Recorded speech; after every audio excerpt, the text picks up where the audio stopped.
Today we're going to walk you through a new guide on troubleshooting the problems of damp and partially wet clothing. We are following a repair guide available from the CS Portal website. Problems could be it's been drying and it stops in 4 to 6 minutes, or it could dry for more than 4 hours, or you could find the laundry is still partially wet. There's 6 things you're going to do on a service call. The first thing you're going to do is check all your filters. Remove the filter on the top. Remove the top to access the other filters. Before you remove the top, you're going to want to remove the 6 screws from this bezel. Now remove the 2 screws on the back from the top cover. To take the cover off, slide back and lift up. Now pull this filter out. Make sure it's not all clogged up with lint. Then you're going to pull this grate out. This grate is referred to as a filter in documentation. Make sure it's clean. Also look at the evaporator and make sure it's not coated with dirt or lint. Now, go down to the bottom and remove the pump filter. So, step 1 is inspecting those 4 things: the pump filter, lint filter, vent, and condenser cover. Step 2. There's a boot that connects to the blower duct to the tub. There have been a few instances where it has come off. We will disassemble the front of the machine to access that boot. There's 1 screw on the pump filter cover, and then there's 1 screw behind it. Remove the gasket clamp and push the front of the gasket into the tub.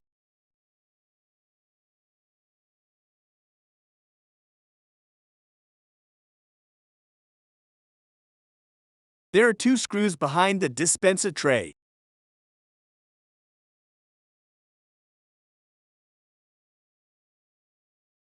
There are 4 screws behind the control panel.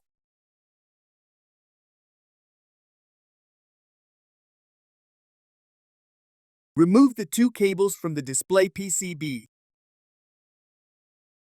Remove the door lock.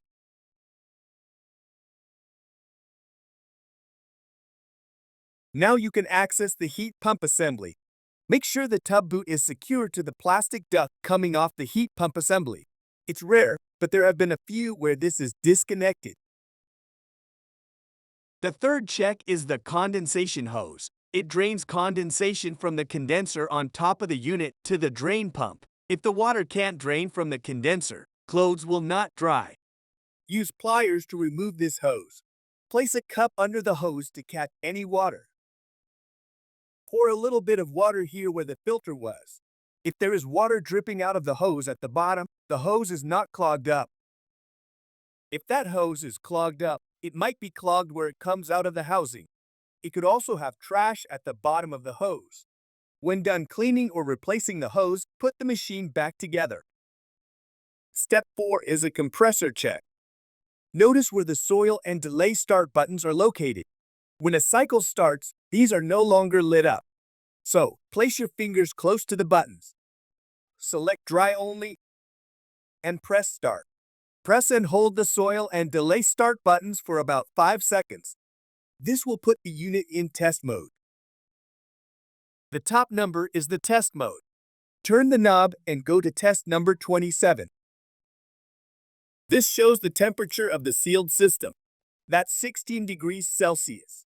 If that number doesn't rise, your sealed system is not heating. The number has risen to 20. I now know that my seal system is working and this unit is heating okay. Step 5 is to check the drain hose. If your drain hose is draining high, what the factory would prefer to see is what you're seeing right here. There should be no loop or drain trap in the hose. With a loop or trap, the water is going to drain back in the machine and get the clothes wet. So if you have a high drain, they want to see the drain like this.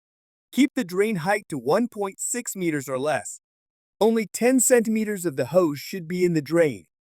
Step 6 is to install firmware updates. You're going to update all the boards. The easiest way to do this is to use the customer's phone and LG ThinQ app to update the boards. If not, you have to replace the boards. All 3 boards come in the same box. That's all 6 steps. Thanks for watching. For more information, go to CS Portal website and search for WM6998.